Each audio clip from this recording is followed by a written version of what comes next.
Bonjour à toutes et à tous. Dans cette seconde vidéo consacrée aux puissances, je vais vous montrer les propriétés de calcul avec les puissances.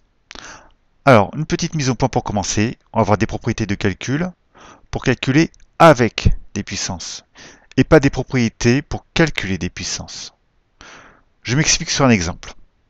Pour calculer une puissance, comme ici 7 au cube, il faut multiplier 7 par lui-même 3 fois.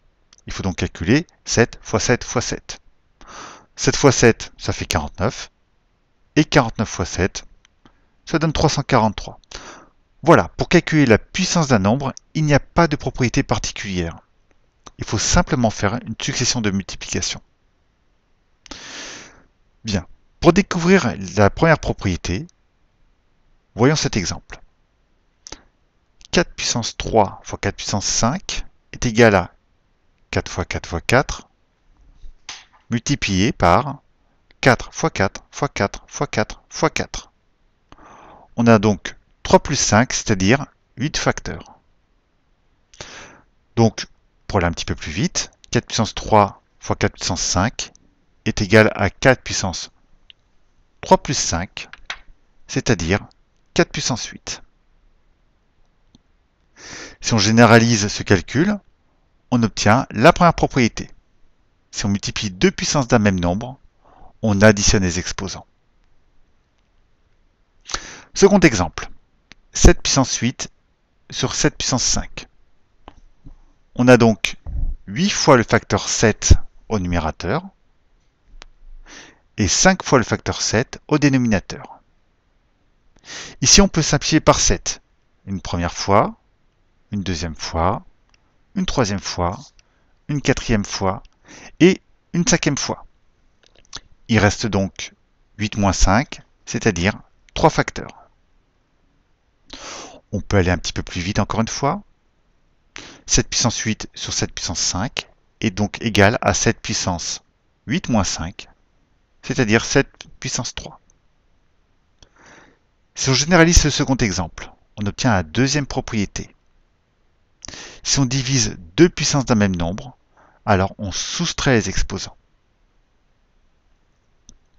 Troisième exemple, 5 au cube élevé au carré.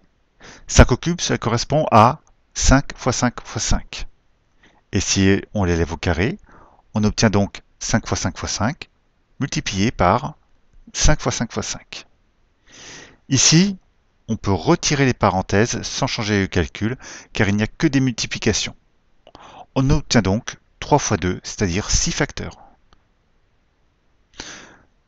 Pour aller un petit peu plus vite, on peut donc écrire que 5 puissance 3 au carré est égal à 5 puissance 3 fois 2, c'est-à-dire 5 puissance 6. On peut à nouveau généraliser cet exemple.